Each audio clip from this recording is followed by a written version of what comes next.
In April 2022, Pakistan's Prime Minister Imran Khan was removed in a no-confidence vote that was widely understood to have been organized by the country's military. At the time, Khan accused the United States of pushing for his removal, saying that a secret government cable revealed details about a meeting held in early March 2022 between State Department official Donald Lu and the Pakistani ambassador to the United States. The State Department at the time denied that claim and has been asked about it repeatedly since. Khan and his supporters have insisted it's true, and the U.S. government's denials have only gotten more aggressive since.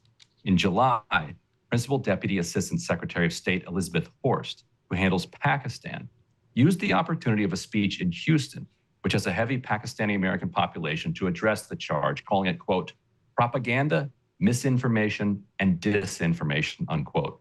The State Department has since simply mocked the allegation. I know we both are sick of the same thing, but it's just both of our job is such that, So today the former foreign minister of Pakistan, while speaking to media after a month of detention and back and forth, he also came out and he said the cipher was reality, the U.S. officials was giving a démarche. So now you have a former prime minister, the military chiefs were sitting. So is the responsibility going on President Biden wanting to change the regime in Pakistan? Or the secretary? I mean, somebody has to take at least. I feel like I need to bring just a sign that I can hold up in response to this question to say that allegation is not true. I don't know how many times I can say it. I will say, as I've said before, that the United States does not have a position on one political candidate or party versus another in Pakistan or in any other country. After Imran Khan appeared on Counterpoints in early June, an interview that also ran on the Intercept podcast Deconstructed, which I host, a source from the Pakistani military reached out and ultimately provided us with a copy of the document, which, along with my colleague Murtaza Hussain, we have verified as authentic. The full text is published at the Intercept, but because Pakistan is under an extreme amount of censorship under the current regime, and the Intercept may be blocked there by the time you watch this, I want to read it here in full. The document was prepared by Pakistan Ambassador Asad Majid Khan. It reads, I had a luncheon meeting today with Assistant Secretary of State for South and Central Asia, Donald Lu. He was accompanied by Deputy Assistant Secretary of State Les Vigoury. DCM, DA, and Councillor Qasim joined me. At the outset, Don referred to Pakistan's position on the Ukraine crisis and said that, quote, people here and in Europe are quite concerned about why Pakistan is taking such an aggressively neutral position on Ukraine. If such a position is even possible, it does not seem such a neutral stand to us, unquote. He shared that in his discussions with the NSC, quote, it seems quite clear that this is the prime minister's policy, unquote. He continued that he was of the view that this was, quote, tied to the current political dramas in Islamabad that he, the prime minister, needs and is trying to show a public face, unquote. I replied that this was not a correct reading of the situation, as Pakistan's position on Ukraine was a result of intense interagency consultations. Pakistan had never resorted to conducting diplomacy in the public sphere. The prime minister's remarks during a political rally were in reaction to the public letter by European ambassadors in Islamabad, which was against diplomatic etiquette and protocol. Any political leader, whether in Pakistan or the US, would be constrained to give a public reply in such a situation. I asked Don if the reason for a strong US reaction was Pakistan's abstention in the voting in the UN General Assembly. He categorically replied in the negative and said that it was due to the prime minister's visit to Moscow. I think if the no confidence vote against the prime minister succeeds, all will be forgiven in Washington because the Russia visit is being looked at as a decision by the prime minister. Otherwise, I think it will be tough going ahead, unquote. He paused and then said, quote, I cannot tell how this will be seen by Europe, but I suspect their reaction will be similar, unquote. He then said that, quote, honestly, I think isolation of the prime minister will become very strong from Europe and the United States, unquote. Don further commented that it seemed that the prime minister's visit to Moscow was planned during the Beijing Olympics, and there was an attempt by the prime minister to meet Putin, which was not successful, and then this idea was hatched that he would go to Moscow. I told Don that this was a completely misinformed and wrong perception. The visit to Moscow had been in the works for at least a few years and was the result of a deliberative institutional process. I stressed that when the prime minister was flying to Moscow, Russian invasion of Ukraine had not started, and there was still hope for a peaceful resolution. I also point out that leaders of European countries were also traveling to Moscow around the same time. Don interjected that, quote, those visits were specifically for seeking resolution of the Ukraine standoff, while the prime minister's visit was for bilateral economic reasons. I drew his attention to the fact that the prime minister clearly regretted the situation while being in Moscow and had hoped for diplomacy to work. The prime minister's visit, I stressed, was purely in the bilateral context and should not be seen either as a condemnation or endorsement of Russia's action against Ukraine. I said that our position is dictated by our desire to keep the channels of communication with all sides open. Our subsequent statements at the UN and by our spokesperson spelled that out completely, while reaffirming our commitment to the principle of the UN Charter, non-use of or threat of use of force, sovereignty and territorial integrity of states, and pacific settlement of disputes. I also told Don that Pakistan was worried of how the Ukraine crisis would play out in the context of Afghanistan. We had paid a very high price due to the long-term impact of this conflict. Our priority was to have peace and stability in Afghanistan, for which it was imperative to have cooperation and coordination with all major powers, including Russia. From this perspective as well, keeping the channels of communication open was essential. This factor was also dictating our position on the Ukraine crisis.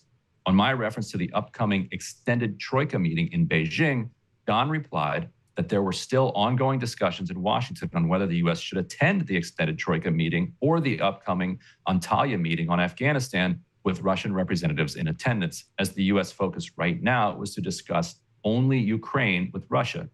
I replied that this was exactly what we were afraid of. We did not want the Ukraine crisis to divert focus away from Afghanistan. Don did not comment. I told Don that just like him, I would also convey our perspective in a forthright manner.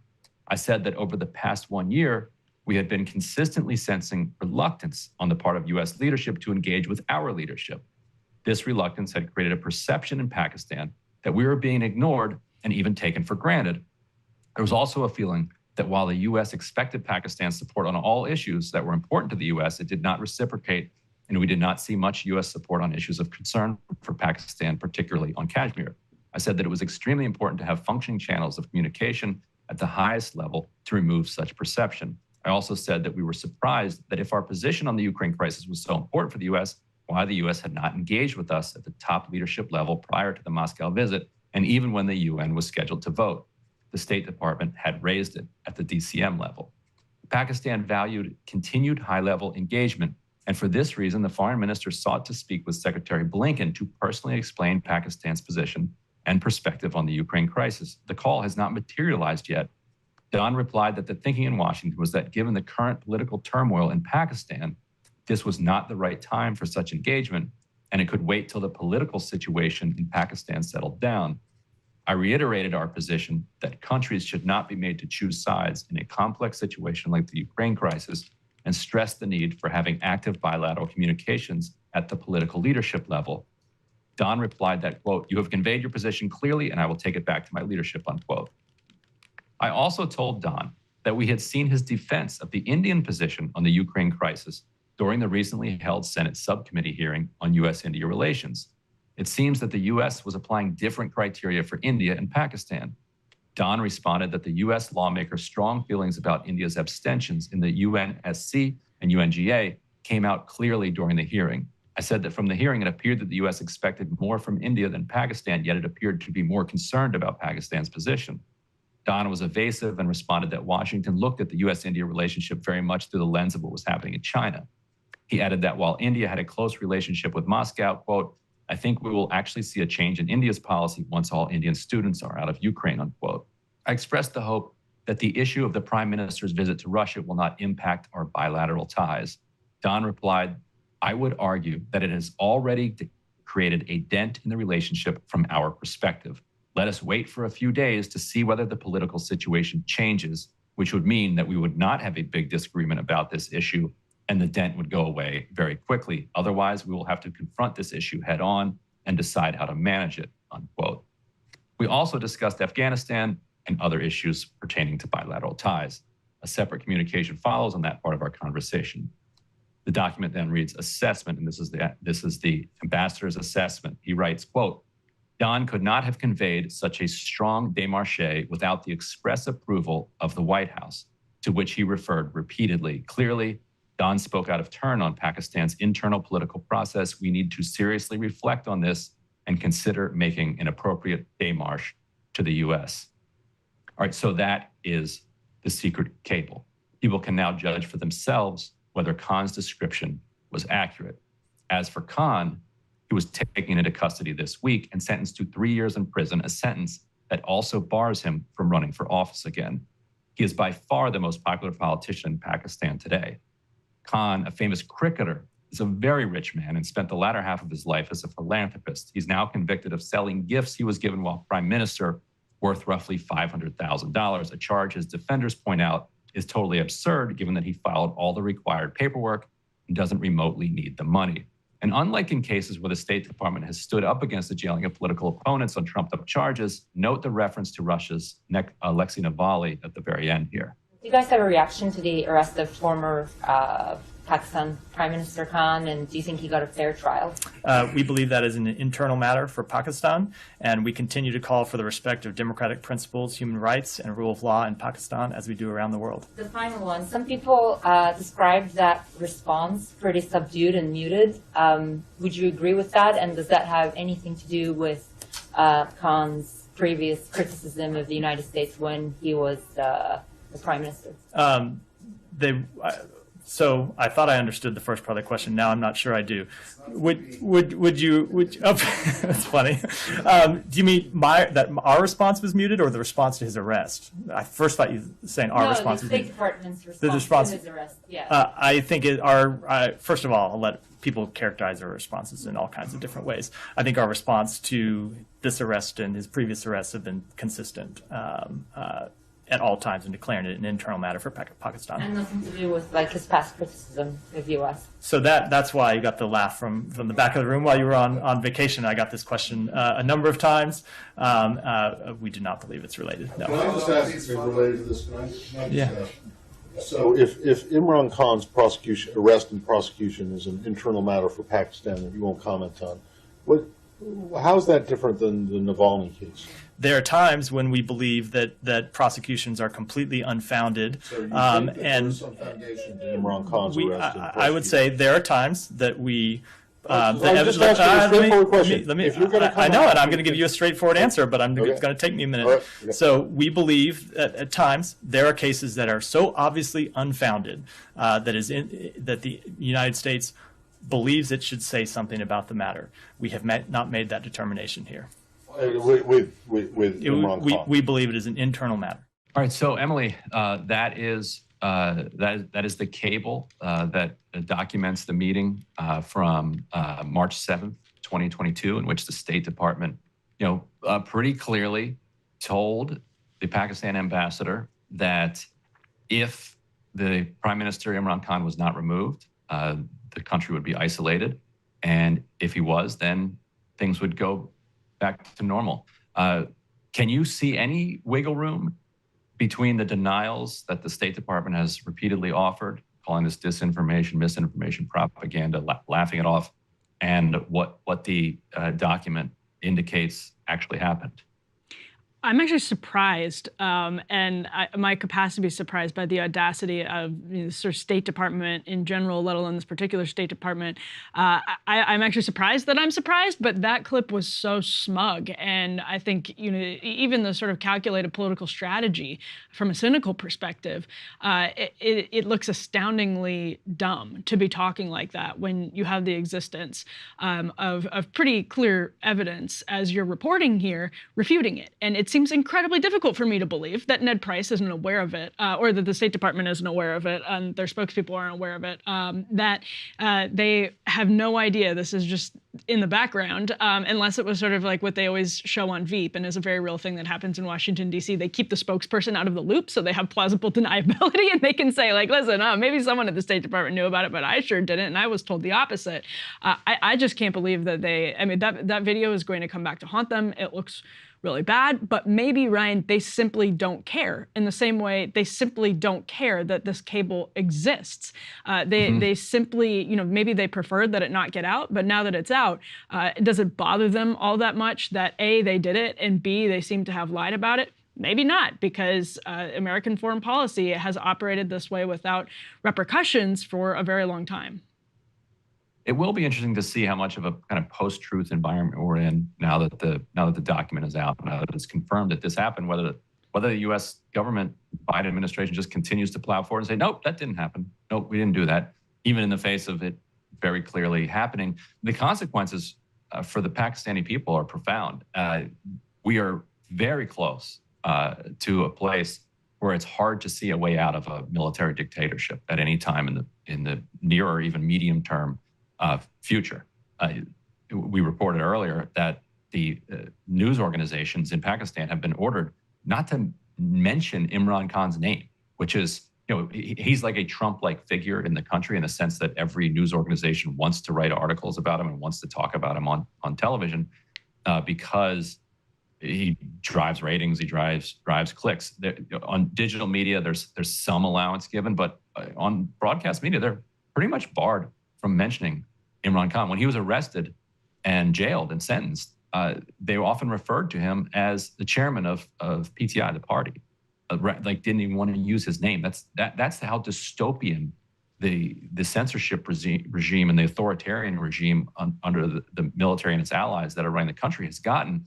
And that is a product of what is effectively a coup that the U.S. sparked, that we sparked back in March of 2022. It worked in the sense that Pakistan is now sending ammunition to Ukraine, is an ally of the U.S. in its war in Ukraine, but at the cost of sending a country of 230 million people into an authoritarian tailspin, producing endless amounts of capital flight out of the country. Anybody with the means to do so is making preparations to leave the country, and thousands of supporters of Imran Khan have been detained. Many of them with credible reports of torture on just completely trumped up charges in a crisis that continues to spiral. Well, and again, this is an issue. I'm looking at the Washington Post here, and obviously they note that Khan, as you note, denies the charges against him, but it's charges of concealing assets from the sale of state gifts during his time in office. And it's going to look particularly bad, I think, for the Biden administration going forward, as Hunter Biden is more and more in the news on this question, that the audacity of the United States, again, there's historical precedent for this going back decades, the audacity of the United States to meddle in other countries' affairs and to have this sort of smug posture towards these thinly veiled charges of corruption that are clearly partisan when you have some of this happening in your own backyard. I think that's a big problem for the Biden administration too. Not that it hasn't been a problem for the United States before, and one that we've just sort of blown past, but I think that plays into this context as well. I think you're right too. Well, thanks everybody for joining us again.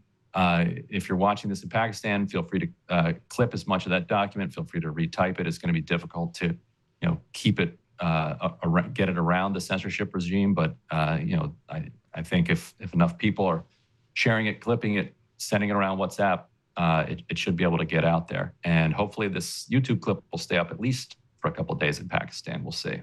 And I'll just say on behalf of the Breaking Points team, how honored we are to have a reporter of Ryan's chops in our presence, especially here on Counterpoints. This is a really big story, and it's just been excellent to see this reporting up close, Ryan. Fantastic work on this one. Well, thanks. Really appreciate it. Credit to the editors over at The Intercept and also my colleague Murtaza Hussain at The Intercept and all the producers here too. Really appreciate the legwork on it. Hey, if you liked that video, don't forget to hit the like button and subscribe to Breaking Points. If you want to see the rest of Counterpoints, go to breakingpoints.com to become a premium member and get the full uncut show every morning in your inbox and on Spotify. Help us build independent news and get the full show every morning at breakingpoints.com.